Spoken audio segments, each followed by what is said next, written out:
Imagine waking up tomorrow. You roll over, open up your banking app, and boom, you see exactly $1,000 sitting right there in savings for the very first time. Now, for some people, sure, that's easy. But for millions of us, it honestly feels downright impossible. Well, welcome to Ava Explainer. Today, I am going to walk you through a super simple, entirely realistic step-by-step plan that literally anyone can follow to go from $0 to $1,000. Let's get right into building your financial foundation. Because here's the thing, your first $1,000, it's not actually just about the money itself. It is a vital financial buffer. Think of it as a brick wall standing between you and high-interest debt. Without that wall, just one flat tire, one unexpected medical bill, or, dropping and breaking your phone sends you straight to swiping a credit card. But honestly, more importantly, saving your first $1,000 proves to yourself that you are in control of your finances. It completely shifts your identity. You stop being someone who has absolutely nothing saved, and you become someone who has a rock-solid foundation. $11. Seriously, $11. That is the surprising math behind this entire goal. To save $1,000 in 90 days, you only need to save roughly $11 a day. That's it. Now I know what you might be thinking. Hey, I barely have enough for my bills as it is. I can't just magically find $11 every single day. But when you break it down into this tiny, daily micro goal, a seemingly impossible mountain suddenly looks like a highly achievable series of little steps. And we're going to attack this from two directions, cutting what goes out and adding to what comes in. So to get you to that finish line, our playbook for this explainer is broken down into 4 distinct phases. We've got Phase 1, the audit, Phase 2, the leaks, Phase 3, the income, and finally, Phase 4, the finish line. All right, let's jump straight into Phase 1, the audit, where we're going to find your hidden money.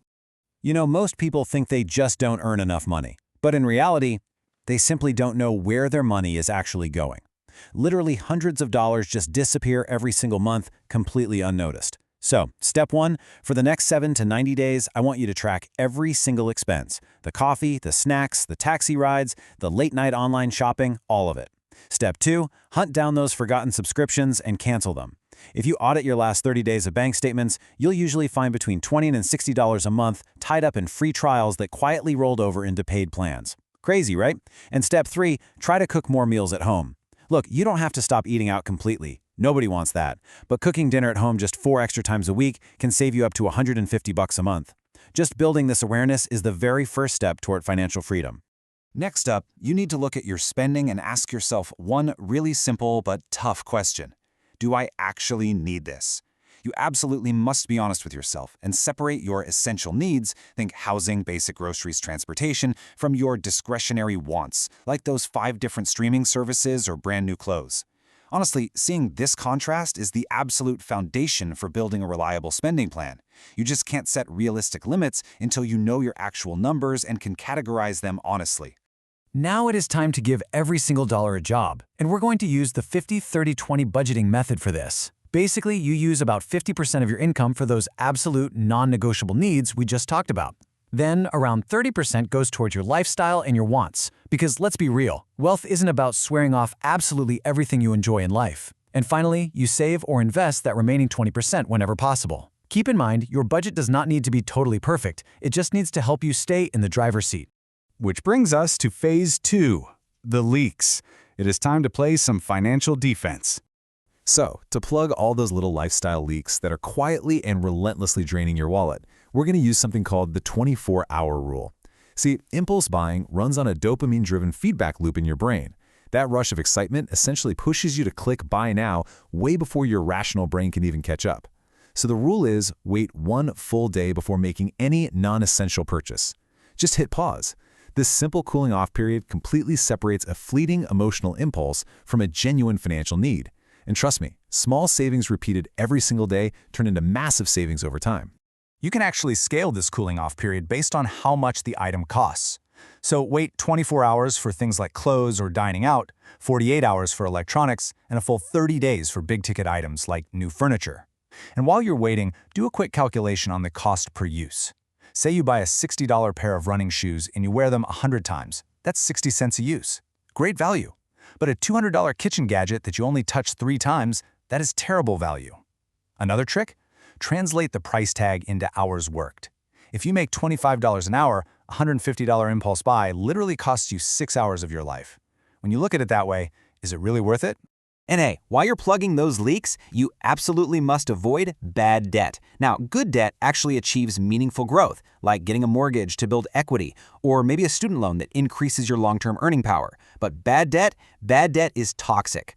High-interest bad debt, like on credit cards, can completely erase months of your hard-earned progress. So before you swipe a credit card for an impulse buy, ask yourself, can I pay this off today in full? If the answer is no, just wait. You have to protect your future self from unnecessary debt. Okay, moving right along to Phase 3, the income. Let's switch gears and play some active offense. Look, saving alone definitely has its limits, right? You can only cut your budget so much before you hit your basic bare-bones living costs. But temporarily increasing your income, that can drastically speed up your progress toward that $1,000 goal. Start by selling things you no longer use on apps like eBay or OfferUp. You could walk dogs in your neighborhood, freelance your digital skills, drive for ride shares, or even teach a virtual class based on a skill you already have. Earning even just an extra $50 to $100 each week is going to help you hit that milestone so much faster.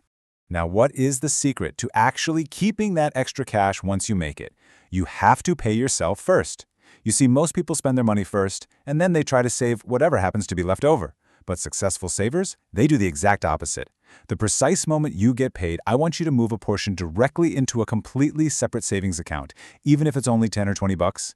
Automate the process if you can. You really need to treat saving your money like paying a highly important, non-negotiable bill to your future self. And that brings us to the best part. Phase 4, the finish line, reaching your goal. When you're just starting out on day one, do not hyper-focus on the full $1,000. Instead, focus entirely on week 2, when you save your first $100. Honestly, that very first milestone is usually the hardest part, but once you reach it, something clicks. You realize that saving is actually possible for you. Those small wins create confidence, and confidence creates consistency. By month 3, you're hitting your $1,000 emergency buffer. Now, surprises like a broken phone or a sudden car repair don't have to become total financial disasters. Over year 1, you scale that discipline to save 3 to 6 months of living expenses. And by year 2, you are transitioning into investing to build some real lasting wealth. But here is the catch. Once your baseline is secure, you need to demand that your money works harder for you. The average Standard Bank savings account pays just 0.04%. Let me put that into perspective. If you leave your $1,000 sitting there for 3 whole years, you are going to earn just $12. That's it. Instead, you need to move those funds into high-yield accounts or investments where that exact same money can earn literally 20 times more in interest over those same 3 years. Because remember, the earlier you begin, the longer your money has to grow and compound. At the end of the day, the hardest part isn't making your first million, it is making your first $1,000, because that is exactly where the discipline begins. Wealth is not built overnight, guys. It is built one smart, intentional decision at a time. Start small, stay consistent, and whatever you do, please don't compare your progress to anyone else's journey, because one day you're going to look back and realize that your first $1,000 truly changed everything. So if you enjoyed this explainer, make sure to subscribe to Ava Explainer, and I'd love for you to tell me down in the comments how much have you saved toward your first $1,000. Keep at it, and thanks for joining me.